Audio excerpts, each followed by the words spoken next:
नमस्कार दोस्तों, आप देख रहे हैं आदित्य भारत। दिल्ली के जहांगीरपुर में कागज़ वालों की दुकान तोड़ दिए गए। मध्य प्रदेश में पीएम आवास वालों के घर भी तोड़ दिए गए। भारत में रॉलेट एक्ट लागू है क्या? और जब कोई इस पर सवाल करता है तो उसे दंगाइयों का हमदर्द बता दिया जाता है। कोई ये क्यों नहीं पूछता आखिर कि वो दंगाई है, ये किसने बताया? क्या अब सत्ताधारी पार्टी की बातों पर ही शासन प्रशासन बुलडोजर चला देगा?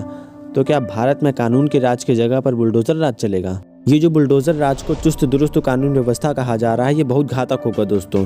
ठहरिए, यहाँ कोई अवैध कब्जे को गिराने के खिलाफ नहीं है और न ही दंगाइयों पर बुलडोजर चलाने के खिलाफ है। बात सिर्फ इतनी सी है कि आखिर ये किसने बताया कि वो दंगाई हैं? क्या अब कोर्ट का काम भी पुलिस करेगी? तो अब विधायिका, न्यायपालिका, प्रशासन सभी राजनीतिक कार्यपालिका व सत्ताधारी पार्टी के इशारों पर ही काम करेंगी क्या? जब अंग्रेजों ने रॉलेट एक्ट लागू किया था, जिसके द्वारा पुलिस को असीमित शक्तियां दी गई थी, तो भारतीयों ने इसे बिना दलील, अपील व वकील का कानून कहकर इसका विरोध किया था। मैं पूछता हूँ क्यों? लाला लाजपत राय को इसी समय लाठी मारी गई थी और उनका देहांत हो गया था। तो इन सभी महामानवों ने भारत में बुलडोजर राज स्थापित करने के लिए आज़ाद कराया था क्या भारत को?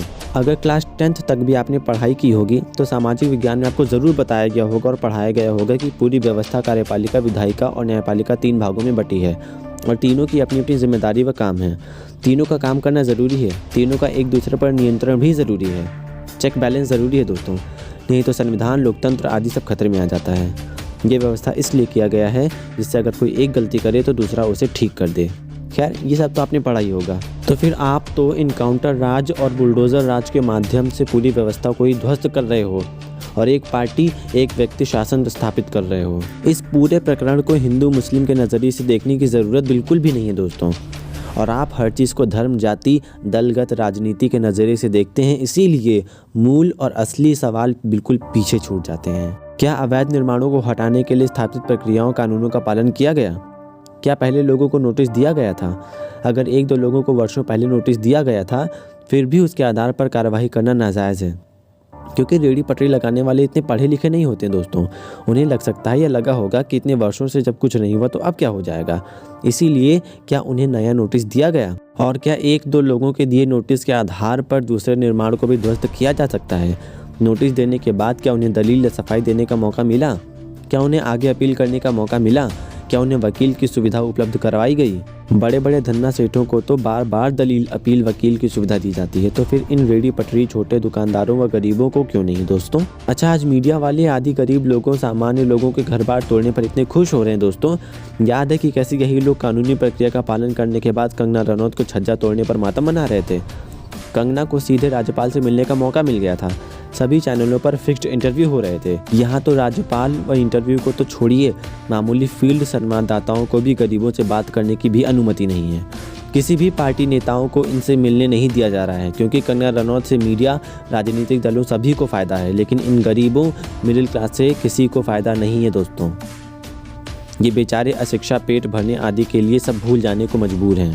याद होगा दोस्तों आपको कि कैसे चुनाव के पहले ध्रुवीकरण करके चुनावी लाभ के लिए उत्तर प्रदेश सरकार ने बिना कानून का पालन किए ही CAA विरोधी प्रदर्शनकारियों से वसूली का नोटिस दिया था।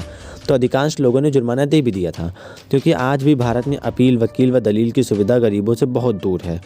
और फिर जब राजनीतिक सत्ता ही द्वेषपूर्ण हो तो बात ही निराली है। लेकिन जब किसी तरह ये मामला सुप्रीम कोर्ट में गया था तो उत्तर प्रदेश सरकार को घर घर जाके ये अवैध वसूली वापस करनी पड़ी थी दोस्तों। आज भी कितने गरीब न्याय के अभाव में दर दर की ठोकर खा रहे हैं। बिना अपराध सिद्ध हुए लोग वर्षों से जेलों में बंद हैं। आखिर कभी मीडिया, सरकार, विपक्ष आदि इन ज़रूरी मुद्दों पर सवाल, चर्चा, पोल, सर्वे क्यों नहीं करता? ये 2-4 खबरें तो किसी तरह सामने आ भी जाती हैं, लेकिन ऐसे हज़ारों हजार मामले हैं जो कभी भी हमारे सामने नहीं आते। क्या आपने कभी अपनी मीडिया में गाँव, शहर, जिला की खबरें देखी हैं? भारत के 28 राज्य, 8 यूनियन टेरिटरीज, 742 जिले और 5410 तहसीलों में से कितनी जगहों की खबर आती है आपको पता ही होगा अच्छे से। बस वही मालिकों और राजनीतिक आकाओं के इशारों पर वही 2-4 खबरें दिन भर रात भर चलती रहती हैं। आखिर किस मकसद से और किसके इशारे पर मीडिया दिन रात एक ही खबर को चलाती रहती है? जब सभी जगहों की खबर आप नहीं दिखा सकते, नहीं रख सकते, तो फिर 24 घंटा 7 दिन न्यूज़ चैनल चलाने का क्या औचित्य है? खुद को राष्ट्रीय चैनल या राष्ट्रीय अखबार कहने का क्या मतलब है आपका? ये सब आपके व हमारे साथ खेल खेला जा रहा है दोस्तों। लेकिन इसमें अकेले बीजेपी को दोष देना सही नहीं है। ये सड़ी हुई व्यवस्था पहले की है, बस बीजेपी इस सड़ी हुई व्यवस्था को बखूबी इस्तेमाल कर रही है। जैसे नाजी और फासीवाद पार्टी ने जर्मनी और इटली में किया था।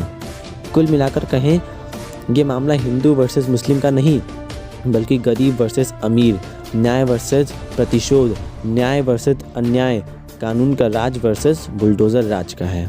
आइए दोस्तों, हम धर्म, जाति, दलगत राजनीति से ऊपर उठ के व्यवस्था परिवर्तन पर जोर दें। बिना व्यवस्था सुधार के कुछ भी नहीं बदलेगा, फिर चाहे कोई भी पार्टी सत्ता में आ जाए। वैसे भी कई राज्यों में गैर बीजेपी की सरकार है, वहाँ ही कौन सा सब बढ़िया चल रहा है। पश्चिम बंगाल में आप तो जानती हैं ममता बनर्जी की सरकार है, वो बीजेपी से कम है क्या? ये खुशी की बात है कि इतना सब होने के बाद भी अनेकों हिंदू मुसलमान के साथ खड़े हैं। हमें आगे भी याद रखना है कि हम इंसान हैं, हम भारतीय हैं। हमें जो करना है अपने संविधान के दायरे में रहकर करना है। चरमपंथियों के बहकावे में नहीं आना है दोस्तों। कट्टरपंथियों से सावधान रहना है, प्रेम से रहना है, सही का साथ देना है। वैसे दोस्तों, किसी ने कहा था कि 2022 तक सभी के सर पर छत होने वाली है। ऐसे गरीबों का आशियाना उजाड़ कर क्या सभी के सर पर छत आ जाएगी दोस्तों? या यहाँ से इन्हें उजाड़ के वोट बैंक तैयार किया जाएगा और फिर जनता के पैसे यानी सरकारी खजाने से उन्हें कहीं और बसाया जाएगा? आखिर 2022 तक सभी के पास खुद का घर कैसे होगा? किसानों की आय दोगुनी कैसे होगी? बेरोजगारी कैसे खत्म होगी? इन मुद्दों पर बात क्यों नहीं होती है?